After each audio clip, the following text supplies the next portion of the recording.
Olá! Hoje vamos falar sobre a via glicolítica, também conhecida como glicólise.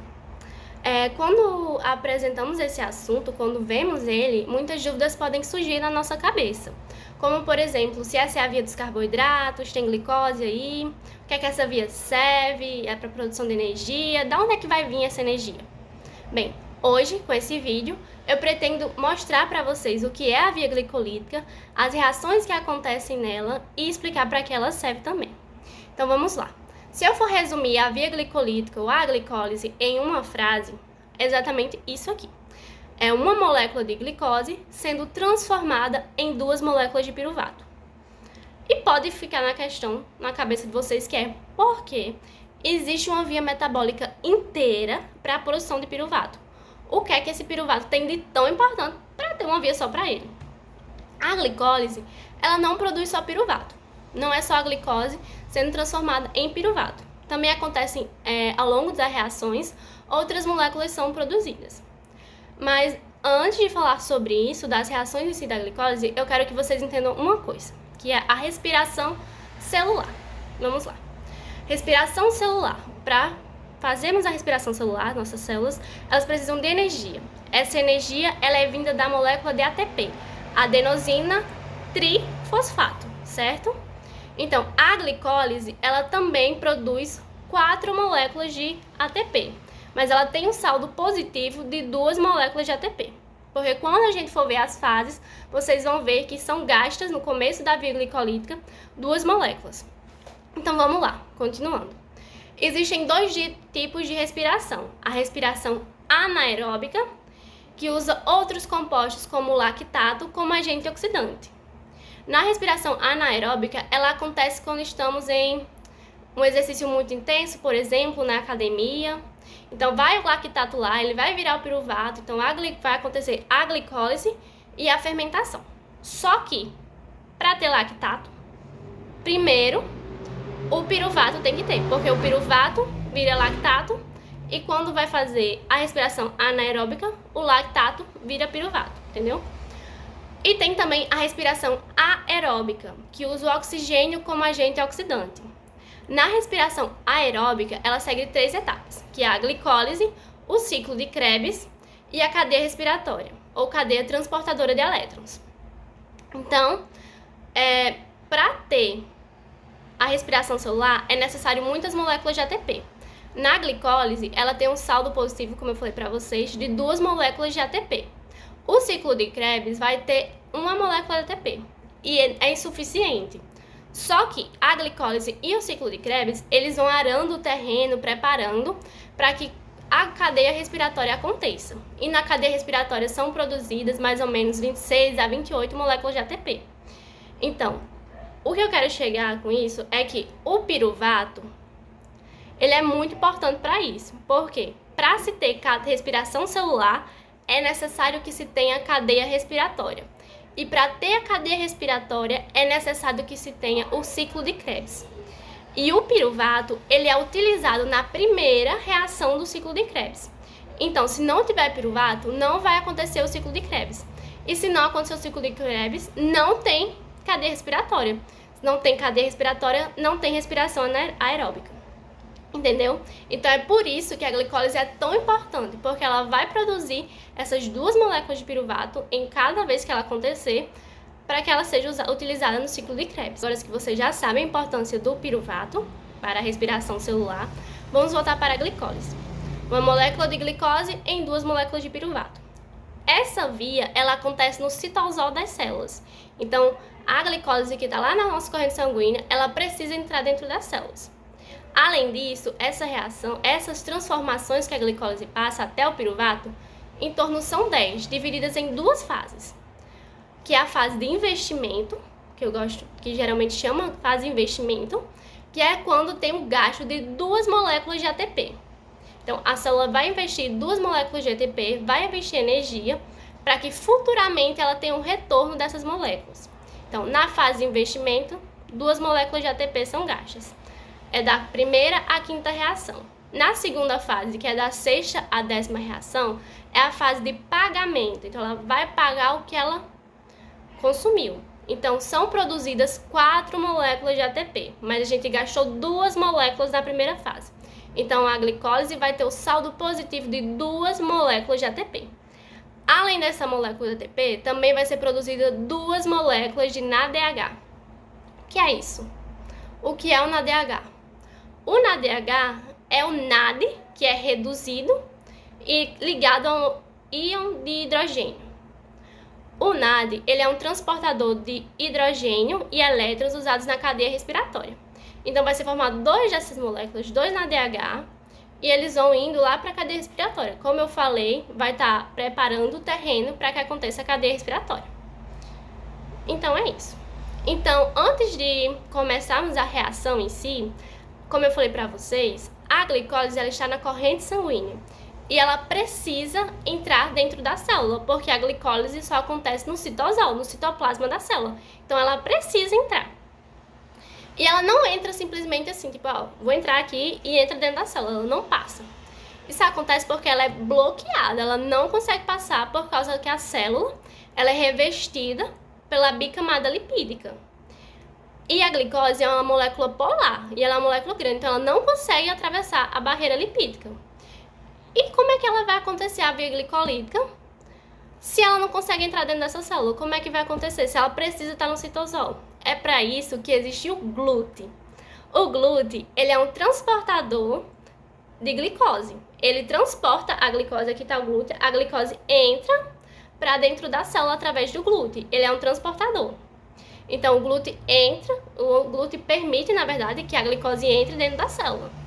Com a glicose dentro da célula no citosol, pode começar a acontecer a via glicolítica. E o que pode ficar na cabeça de vocês é o que impede dela sair dentro dessa célula. Se ela entrou pelo glúten, o que impede dela sair? Ela tem que ficar presa na célula, certo?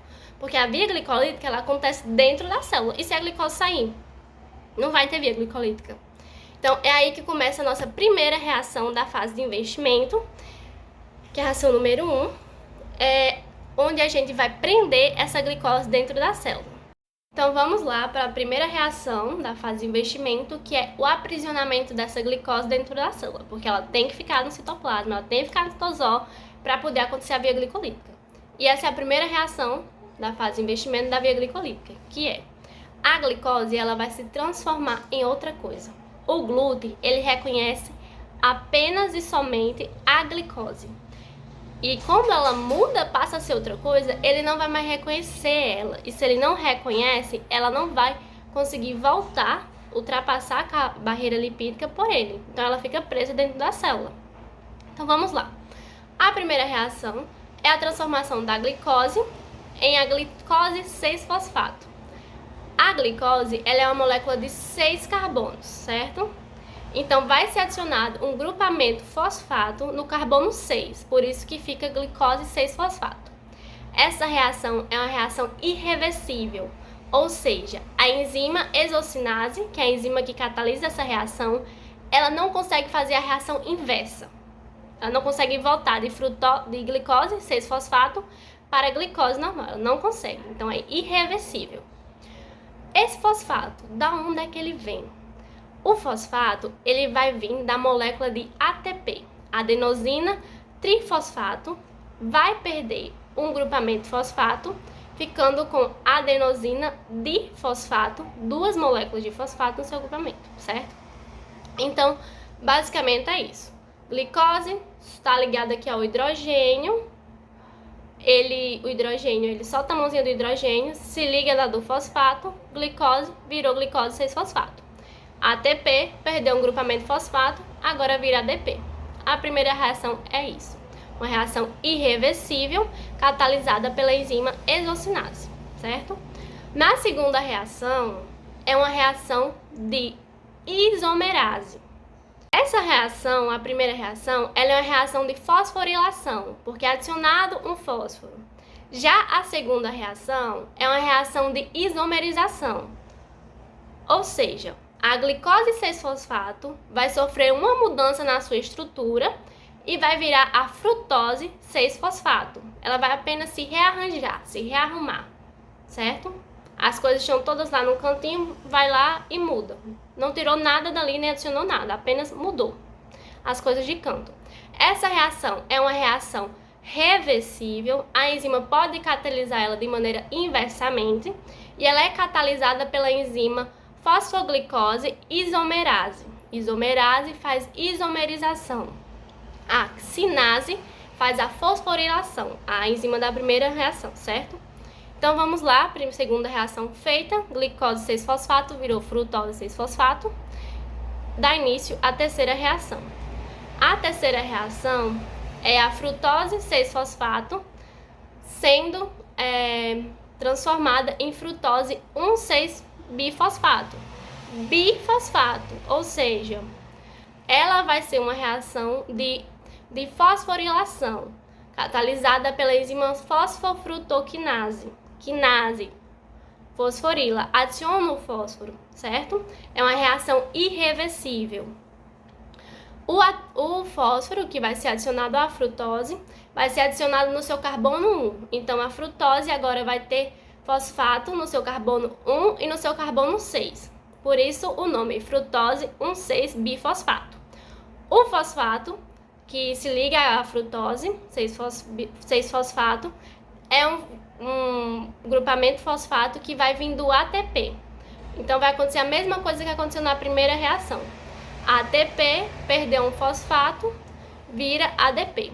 Também há a liberação do hidrogênio, porque a frutose 6-fosfato estava ligada lá no carbono 6 a um fosfato e no carbono 1 estava com um hidrogênio. Aí o hidrogênio soltou a mãozinha do hidrogênio, ele é liberado e se liga ao fosfato, virando frutose 1,6-bifosfato, certo? Já na quarta reação, ela vai ser a quebra dessa molécula de glicose 1,6-bifosfato em duas moléculas. Frutose 1,6-bifosfato possui 6 carbonos e 2 moléculas de fosfato, 2 grupamentos de fosfato, certo? Ela vai ser quebrada em 2 moléculas. Cada uma dessas moléculas vai ter 3 carbonos e 1 grupamento de fosfato. Uma dessas moléculas é o gliceraldeído 3-fosfato. O gliceraldeído, ele já está pronto para ir para a segunda fase da glicólise, que é a fase de pagamento. Só que não seria favorável, legal para a célula, se ela conseguisse aproveitar as 2 moléculas em vez de uma. Então é por isso que ela vai pegar a outra molécula, que é a dihidroxiacetona fosfato, e transformá-la em um gliceraldeído 3-fosfato na quinta reação. A quarta reação é uma reação reversível e ela é catalisada pela enzima aldolase, a enzima que quebra a molécula de glicose nessas 2 outras moléculas. Na quinta reação, o que vai acontecer é uma isomerização, como a gente viu nas outras reações. Apenas uma mudança na estrutura da molécula. Então, a dihidroxiacetona fosfato vai virar o gliceraldeído 3-fosfato. Essa é uma reação reversível e é catalisada pela enzima triose fosfato isomerase. Isomerase de isomerização, mudança estrutural na molécula, certo? Agora, nós vamos para a segunda fase da via glicolítica, a fase de pagamento, e a gente não vai ter mais uma molécula de glicose sofrendo as reações, a gente vai ter 2 moléculas de gliceraldeído 3-fosfato. Então, todas as reações que acontecerem a partir de agora serão em dobro. Vamos começar com a sexta reação, ou primeira reação da fase de pagamento. Na sexta reação, vai acontecer que o gliceraldeído 3-fosfato vai ser transformado pela enzima gliceraldeído 3-fosfato desidrogenase em um 1,3-bifosfoglicerato, certo? E o que é que vai acontecer nessa reação? Vai ser adicionado mais um fósforo, certo? O fósforo, ele vai vir do ATP? Como assim? Você não falou que eram 2 moléculas de ATP gasta? Já gastou de ATP, vai gastar mais um? Vai ser 3 agora? Não. Esse fósforo, ele não vem do ATP, ele vai vir da corrente sanguínea porque ele é um fósforo inorgânico. Então, esse fósforo inorgânico, ele se liga à molécula de gliceraldeído 3-fosfato no seu carbono 1. E ela torna-se, agora, 1,3-bifosfoglicerato, certo? Quando acontece a ligação do grupamento fosfato no carbono 1, acontece a liberação de um H+. Esse H+, ele vai ser capturado, aprisionado pelo NAD, o transportador de elétron, lembra? O NAD, ele é reduzido e ele se transforma no caso, na DH e vai para a cadeia respiratória. Essa reação, ela é uma reação irreversível, é uma reação de oxidação e uma reação também de fosforilação, porque a molécula ela é oxidada, ela perde o H+, e ela também é fosforilada, ou seja, ela ganha o fosfato, certo? É uma reação irreversível, catalisada pelo gliceraldeído 3-fosfato desidrogenase.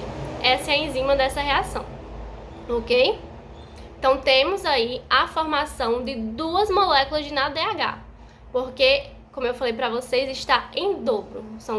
Começou com 2 gliceraldeídos, então todas as reações que acontecerem estão dobradas. Vamos para a 7ª reação. A 7ª reação vai ser uma reação reversível catalisada pela fosfoglicerato cináceo. Vai ser a transformação do 1,3-bifosfoglicerato em 3-fosfoglicerato. O que vai acontecer nessa reação é que a molécula 1,3-bifosfoglicerato, ele vai perder um fósforo, certo? O grupamento fosfato. Esse fosfato, ele vai se ligar ao ADP, que tinha 2 fosfatos. E quando ele se liga ao ADP, ele vira o ATP, tornando assim a via metabólica 2 moléculas de ATP formadas, certo? Na 8ª reação, é uma reação reversível, catalisada pela enzima fosfoglicerato mutase. O que vai acontecer aqui? O 3-fosfoglicerato vai se rearranjar, se rearrumar e vai virar o 2-fosfoglicerato. O que vai acontecer aqui é que o grupamento fosfato, que estava no carbono 3, agora passará a estar no carbono 2. Certo? A 8ª reação é isso. A 9ª reação, ela vai ser uma reação reversível, catalisada pela enzima fosfoenol piruvato. O que vai acontecer aqui vai ser que ela vai se rearranjar, ela vai ter uma mutação, digamos assim. Ela vai se rearranjar e ela vai liberar algo. O 2-fosfoglicerato, ele vai se transformar no fosfoenol piruvato. E quando isso acontece, vai ser liberado 2 íons de hidrogênio e 1 de oxigênio, H2O, água. Ou seja, na 9ª reação são liberados 2 moléculas de água, reação dobrada. E o 2-fosfoglicerato vira fosfoenol piruvato. O fosfoenol piruvato é quase um piruvato, tá quase lá. Então é por isso que nós temos a nossa 10ª reação, que é uma reação catalisada pela enzima piruvatoquinase. É uma reação irreversível. O que vai acontecer nessa reação é que o fosfoenol piruvato vai se transformar no piruvato. E o que acontece aqui é que simplesmente o fósforo que está ligado no fosfoenol piruvato, ele vai se soltar, no caso, vai se desprender, vai se ligar ao ADP, o ADP com o grupamento fosfato a mais, agora tem 3, se torna o ATP. No momento temos mais 2 moléculas de ATP produzidas, certo? Somando ao todo, agora temos 4 moléculas de ATP produzidas. Mas lembram que na fase de investimento a gente gastou 2, então o saldo da via glicolítica é de 2 moléculas de ATP. Então é isso, ficamos por aqui e obrigada.